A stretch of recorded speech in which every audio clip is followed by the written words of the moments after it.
Hello and welcome to Season 2 of the Teacher's Journey podcast.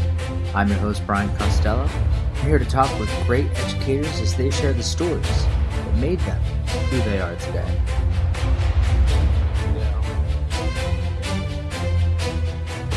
Welcome back to the new season of the Teacher's Journey. Thank you for joining us today. The guest we have with us, I'm really excited about because it's a new step for us in the Teacher's Journey and learning about different aspects of education and how people got to where they are. So our guest today is professor, author, Dr. Sam Fecich. So Sam, thank you for joining us today. Thank you so much for having me. I'm honored to be here. Absolutely. Thank you. So I'm gonna get you started the same way we start everybody else. So how did you get into teaching? How did you get into education? Sure.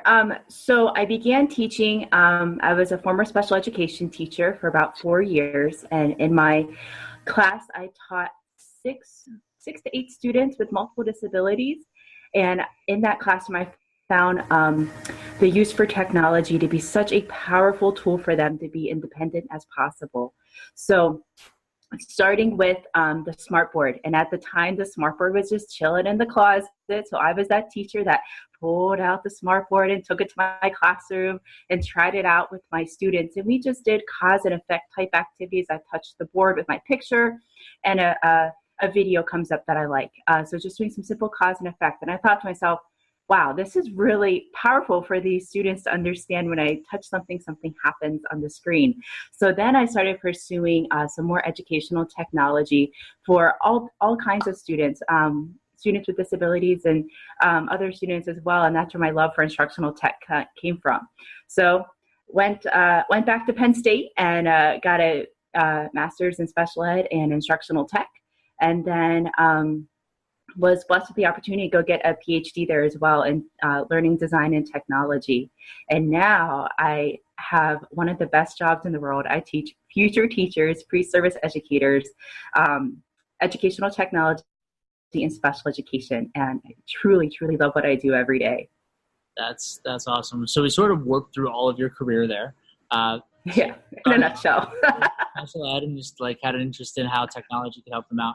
So when you first got your teaching job, and you teach teachers, so I imagine this is an important, a story that a lot of your teachers that you work with and the people kids that you work with have heard from you at some point.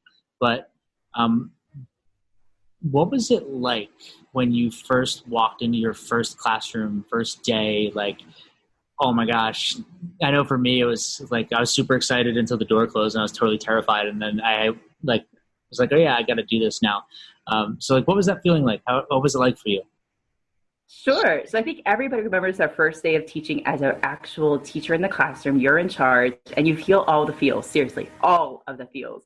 So my classroom, I walk in, and since my classroom had a classroom assistant, it had some students had personal care assistants with them as well. So we had about an even amount of children and adults in the classroom, and nurses coming in, and OTPT and speech. And it was, I remember getting all the kids together in a semicircle and ready to do our morning meeting. And I just remember having this outer body experience of, oh my gosh, I'm in charge. What do I do? And then you just get it together and you go through your morning meeting, you talk about, the days of the week and what's going on and how excited, beginning of school is going to be and what the expectations are. Just, talking about all those first day things. But it's truly a weird and exciting experience that everybody remembers. Yeah, absolutely. It really is. And I think for you especially, so I was in a class with one in-class support aide, but when you're in a class and you have so many other adults in the room, and a lot of the adults have probably been doing the job for, 10 years, 12 years, some of them for longer. So a lot of them are, especially when you have your OTPTs and people who really know what they're that are experts in their field, and you're walking in right. as a person, it's a little overwhelming.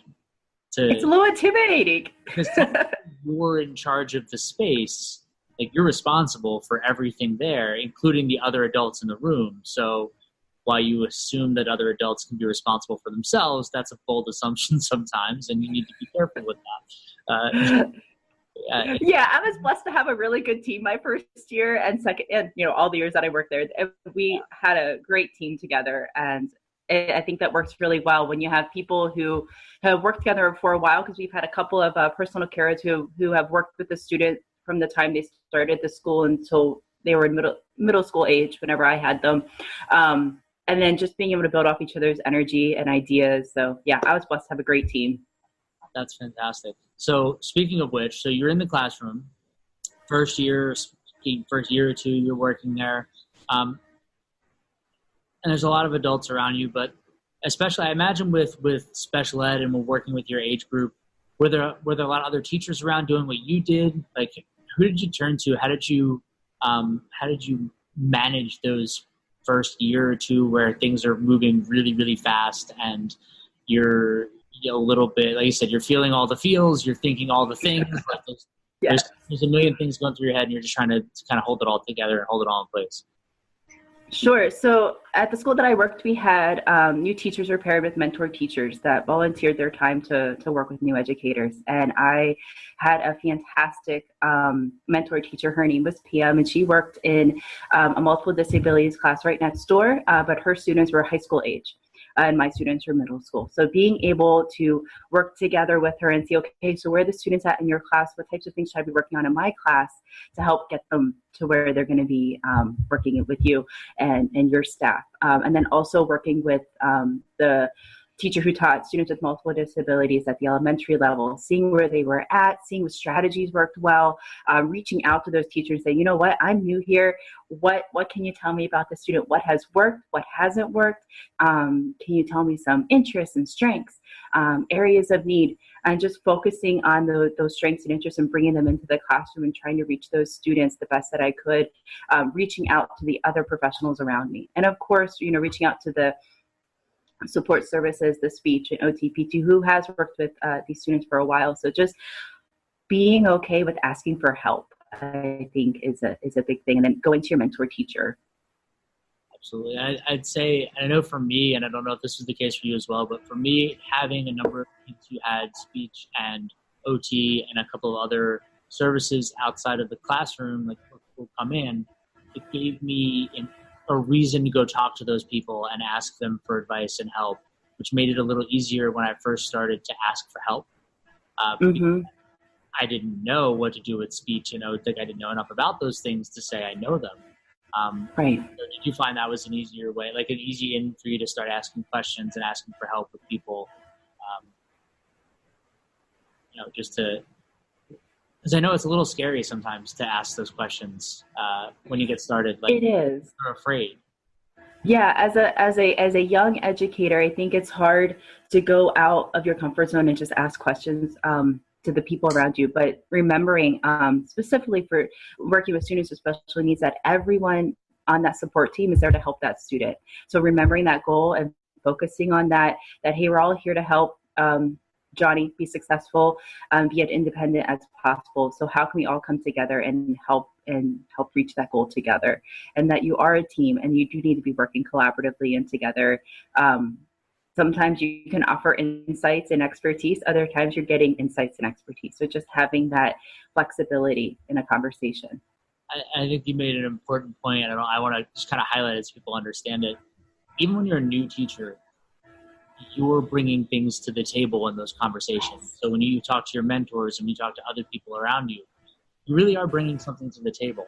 And so you're like loving that statement, but it really is. Yeah, absolutely. So true. It's important. Like, you as a new teacher bring something important to the conversation, and it's important to feel that way as well. So like knowing that that's part of it is, and I think a lot of new teachers are afraid to say things because they don't feel like they bring things to the conversation.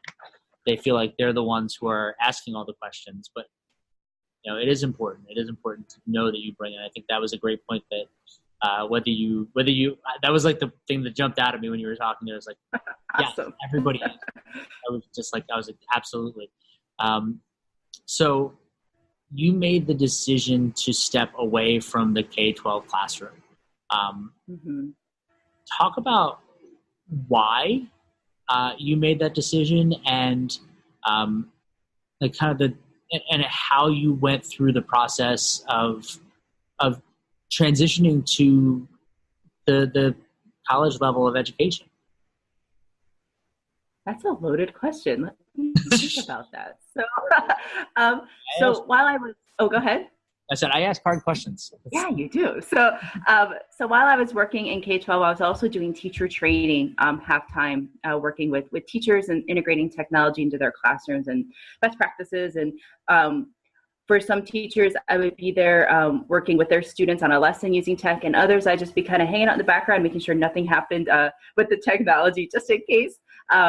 And then I would also provide professional development after school that was voluntary for the teachers. And I found I was really digging this. This was kind of cool teaching teachers, but I was only impacting the teachers at my school, which is about, let's say, 20 teachers.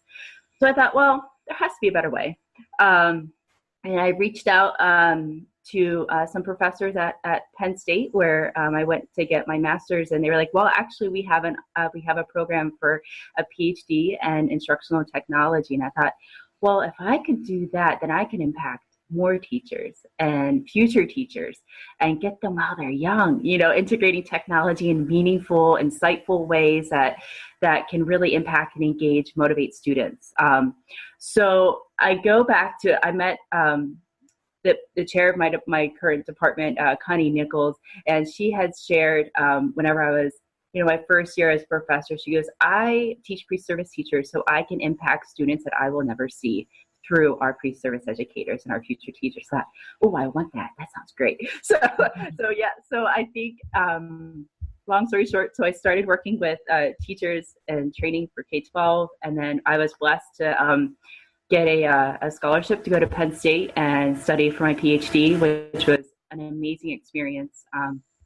A fantastic learning experience. It was challenging and it was motivating and it was fun. I don't know if anyone say that about their dissertation, but it was fun. So then going into Grove City, when I was job searching, I was looking for a job and I saw the job posting say working with faculty and students with educational technology. I said, oh my gosh, this is a job for me. I couldn't believe it was posted. And I applied and I was blessed enough to get it. So yeah, that's my story. And it was hard leaving K-12 because your students become your kids and they are your kids. And I keep in touch with a couple of the parents of the students that I had. And it's just neat to see them grow and learn and see where they're at today. I was going to be, my next question was, do you miss it? Do you miss K-12? And working with the families and the kids and the just the atmosphere of the K-12 buildings and yeah, some days probably would not miss and other days miss more. But I was just curious because I know I personally have thought wow, I'd probably really enjoy teaching a class of teachers. I'd probably really enjoy doing a class, but I don't know if I would want to I haven't thought through the process. Would I really want to leave a school and teach full time? And I'm wondering, part of me, inside scoop. Part of me does, right? The other part of me is I get to work with these kids and they can become these amazing teachers, and I get to see and you really broaden your range of impact, which I think is absolutely fantastic. That's kind of the whole point, right? Is to make a big difference, and the more you make a difference, you're stepping one step above, but you're broadening out the impact you make, which I think is really cool. So when you transition, when you move to the college level, you're looking at me oh God, he's going to ask another hard question. No, I'm ready for this. I think you might, maybe you know where I'm going. So you transition to college, your first class as a college professor. Was it like being a new teacher all over again?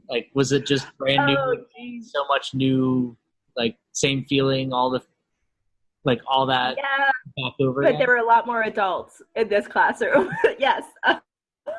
I remember going into my first class, I think it was let's say 25 future teachers sitting in there, and I come in and I'm okay, I hope I'm in the right spot. I hope I'm in the right classroom. First, I'm really nervous that I'm not in the right classroom. And I was like, okay, I'm here for tech of instruction. Let's get this party started. And this one girl raises her hand and she goes, this is not tech of instruction. And well, it turned out that I was actually in the right room, but she was not. I'm like, okay. And then I asked the whole class, is this tech of instruction? And they're like, yes. And I was like, okay. So great. I'm in the right spot. So that girl had, she had to go find her wherever she was supposed to be at 8 a.m. on a Monday. But that was really stressful. So from then on, from every semester on, I've always asked, I've always asked, okay, everyone's here for tech of instruction. If you're not, you can leave now and there'll be no judging. so I always get so nervous. Yeah, that's funny. So you were like, almost thought you were in a classroom. Yeah. So if you ever watched How I Met Your Mother, Ted Mosby did the same thing in his class, but he was actually in the wrong classroom. So at least I wasn't in the wrong place. I mean. Yeah. So that was really nerve-wracking. No, it wasn't me. That was great. But I just remember being excited, and that first time you teach anything, you're still trying to work the bugs out. So by the time that second semester rolled around, I was ready to go, and I love my tech of instruction class. It's a fantastic course it's mostly freshmen and sophomores that take it their first year at Grove City, and it prepares them to work through the Danielson framework regarding technology. And so that's kind of cool because they learn about the framework that they'll be evaluated during student teaching. And how technology fits well into that framework. And if it doesn't fit into certain components, we don't use it because that's just the way it goes. But I remember also on my syllabus, I put my Twitter handle, and some students were like, what? So that was kind of fun. I set it up a little bit. Yeah, what?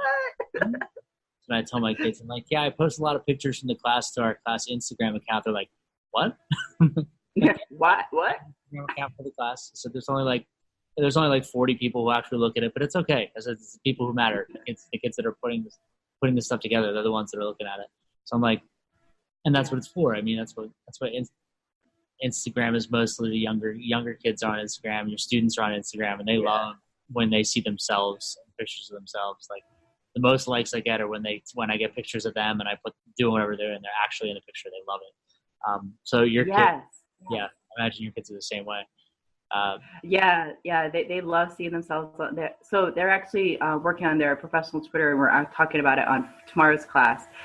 So it'll be interesting to see if they've been looking through my feed, because I've been posting things since the first day of class. So they're like, what? That'd be fun. You took a picture of me doing that? Of course I did. And I put it online because you look awesome. Oh yeah. Like, okay. I had no idea that was going to happen. Yeah. My kids were like, I had no idea I was going to like this class. I'm like, we haven't really even done the class yet. We've only had a couple classes. Like today, she was like, I had no idea I was going to like this class, but it's like already one of my favorite classes. I said, oh, that's awesome. But we really only all I've really done is talk about what we're going to do and let you guys see some of the stuff we're going to do. Next class, you're actually going to do it. And they were like, she's like, yeah, but I like it here. I was like, all right, great. Oh, that's awesome that you can have that kind of feedback and conversation. Yeah, that was like a great way to start my day. It was like very first period of the day. This girl's like, I did not think I was going to like this class very much, but I really like it. I was like, that's awesome. I think. Kudos, Brian. That's great. But yeah, so we'll slide back on a track now. So we're getting back to, so you kind of, you got your feet under you by second semester. If you got back in really easily, like you felt like after a little while it was you were kind of good to go. After one semester of doing this, you kind of felt like you had it. So just talk about what you see, because I know I've talked about this myself, and I'm sure that I know you probably have some pretty strong opinions about this, but in terms of new teachers and teacher development and how we bring new teachers into our profession, because you really see it at the ground level where kids are getting started, and you probably hear their frustrations when they come back from their experiences in the classroom before they go out and get their jobs. What do you see as like the strong suits and the things that are most difficult for new teachers and younger kids getting into the education profession? I think classroom management and finding a system that works for them, finding their own style that may be different from their cooperating teacher, um, allowing them to try some new things in the classroom during student teaching, I think would be pretty cool because they're learning about these new techniques and strategies. They want to try them out. They're eager to, and then hopefully giving the chance to do that during student teaching or a field would be really beneficial for them to do. What else? Um, Professionalism. So you're a professional teacher. You should dress and act that way as well in the classroom. And like, I still have problems with that sometimes. Yeah, I think that's pretty much it. They're okay with it because they like weird things. But I think that that's different from a veteran teacher as a new teacher.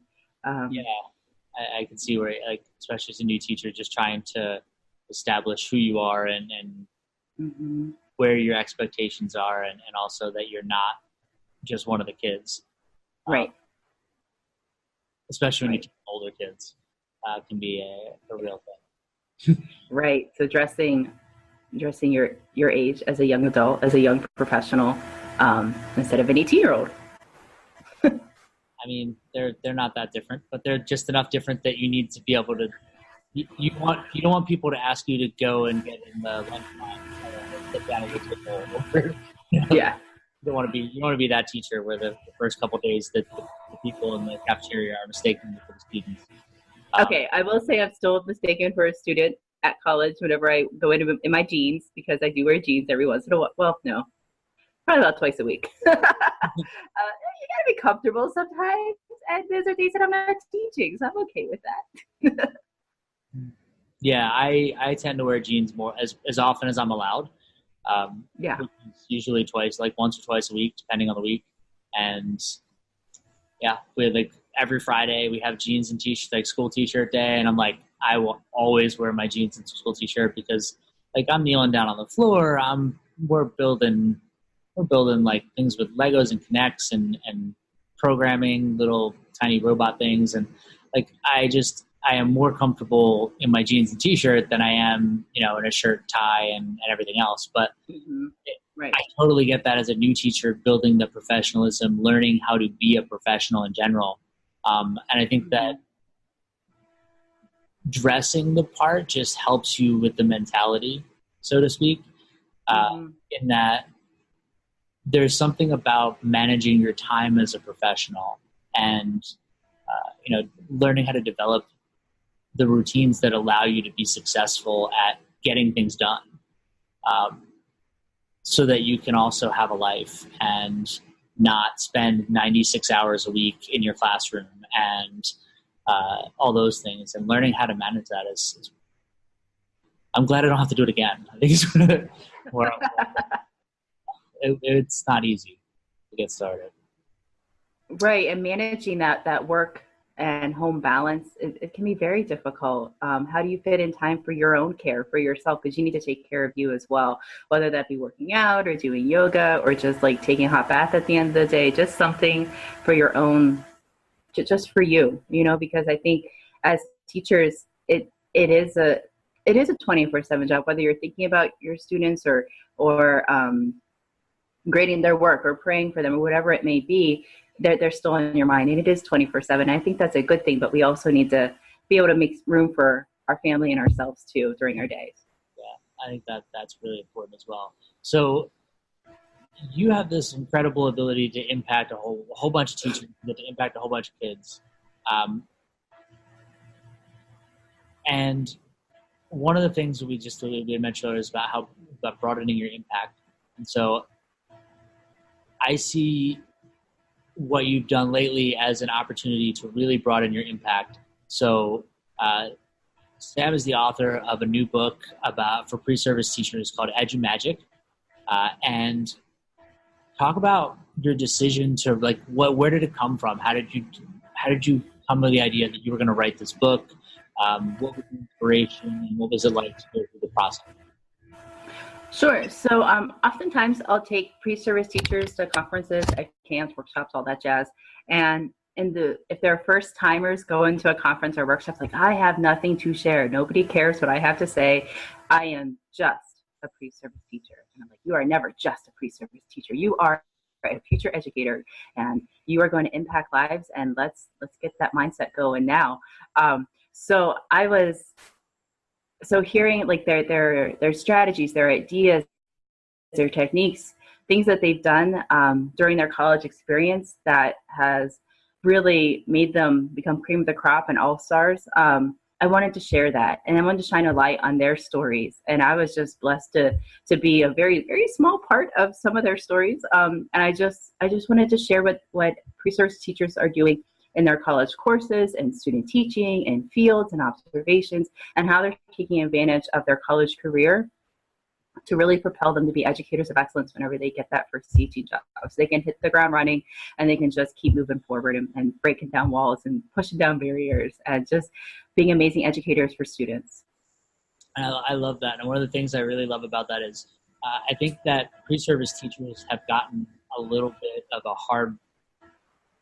they've got a little bit of a bad rap for a little while, because people are talking about how there's a lot of talk about how to make it better and how teachers are coming in unprepared, but there are a lot of teachers who come in really prepared.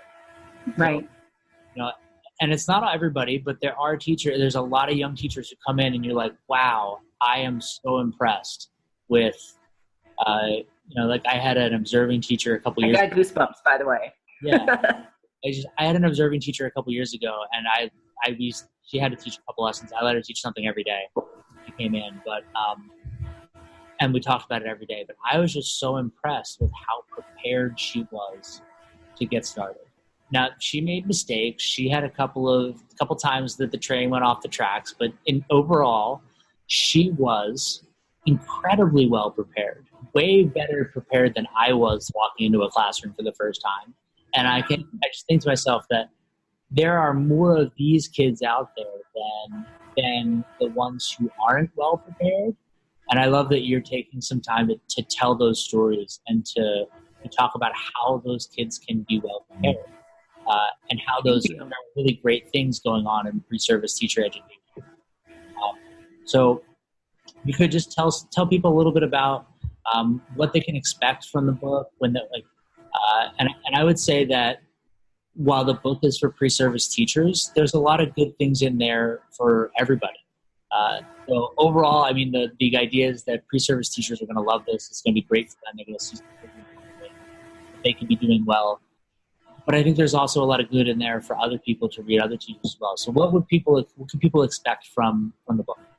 Sure. So the book is divided into several sections: EDU, MAGIC, Edumagic, all stands for something, which was a lot of fun to come up with. So they can expect these different sections to have challenges embedded within them, action steps after each chapter. What do I do with all this information now? Okay, this is great, but so what? What do I do now? So it has some bullet points and some action steps that people can take. But my favorite part of the book is sharing stories from actual pre-service teachers that it comes from their mouth and their words. And I just love having that in the book, because it just brings authenticity to the chapter. It brings actual examples of what other pre-service teachers can be doing. And for veteran teachers, it just gets people excited. Oh yeah, I remember being this excited whenever I was a pre-service teacher or a brand new teacher. So it gets people focused back on their why and pumped to be in the best profession in the world, which is teaching. Yeah. And I love, like, you can just see how, so nobody else can see this, I get to see it, how your face, you can hear your voice, but I get to see like how your face lights up talking about it, which is really awesome. Cool. It's like, it's clearly, it's not something where you're like, this would be a good book to write. This was something you were really passionate about. You just see as you talk about it, which is awesome. So thanks. Yeah, I'm really excited. I had the chance to preview the book. I am getting through the first 2 weeks of school before I buy any new books to read. But totally understandable. Because I'm teaching new courses, and it's been super fun, but also an absolute whirlwind of new things to learn and do and create. And I haven't taught new courses in a while, and it's so new prep. New preps, new things, new programs we're using, new materials. Like I said to the kids today, like we're building simple machines with Kinects, and I said I haven't built with Kinects in 25 years. It doesn't seem like I'm that old, but it's been like I've not built with Kinects in like 25 years. And so when I built some of the things that they were going to have to make, I didn't realize how hard this was going to be. So I'm going to give you guys some modification, make it a little more manageable for the time frame you have. Yeah, so there's a lot going on, but I am looking forward to buying the full finished version so that I can have my copy as well. I assume you sign iPads and Kindle readers. If I don't have a hard copy version, if I have an ebook, you'll just etch your name on the back of my iPad. Oh yeah, for sure, totally, Brian. Well, if you do the same for me, but I have your paperback copy, which we have to meet so you can sign it. I thought for sure you'd be at 50, so maybe next summer you'll be I'll definitely be there when it's in Pennsylvania. Hopefully we will find an opportunity to connect sometime before that in person, because it's not that far away. I mean, Pittsburgh's kind of far from here, but it's not that far. Like 6 hours. It's far enough. It's definitely not a day trip, right? More than a day trip, exactly. That's an overnighter. But yeah, so I'm just really excited for you. I'm excited for the students you're highlighting. I'm excited for the students to get to be in your classes going forward, knowing that you're the kind of person who's going to highlight how great they are and share their stories and kind of empower them to share their stories as well. So can you tell everybody how they can connect with you if they have questions and where they can get the book? Absolutely. So you can connect with me on my website, sfecich.com. Really good at getting back to you on Twitter or Instagrams, and that's sfecich as well if you want to reach out to me there. And you can buy the book on Amazon. It's available in Kindle and paperback. And it's a great read with a cup of coffee. And Now, I know they still sell books other places. If they happen to be somewhere else where they sell books online, is it available other places as well? That's a great question. Can I get back to you on that? So yeah, Amazon from your website, ask questions on Twitter. Sam's Facebook game, or Sam's Instagram game, I mean, is pretty strong. She's got a lot of cool things. I feel like it's getting better. Definitely better than mine. It's better now. Mine's getting better now that Instagram's not blocked at school, so I can just take my pictures and put it. Oh, nice. But yeah, it's. I had to have students help me yesterday with my Instagram story, though. I will say my story game is not strong. I had to have students tell me, how do I add to my story? And they're like, oh, Dr. Fecich. It's nice to have kids that can help, right? Yeah, absolutely. Definitely. Well, thank you so much for joining on this teacher's journey. Your story is inspiring. It's exciting. I know there are a lot of teachers who think about how they can expand their impact, and it is really, really great to hear what can be done beyond the K-12 level to take education to a better place. So thank you so much for sharing with us, and I hope everybody joins us again and checks out Sam's book, Edumagic. It is definitely worth the read. Even if you've already been through pre-service teaching, you will really enjoy just the inspiration you get from a lot of the stories. So thank you so much, and we'll catch everybody next time on The Teacher's Journey. Thank you once again for listening to the Teacher's Journey podcast. If you enjoyed the show, please subscribe on iTunes, Spreaker, iHeartRadio, or Spotify. Give us a great review on iTunes. It really helps the show get listeners. Thanks again, and we'll catch you on the next episode of The Teacher's Journey.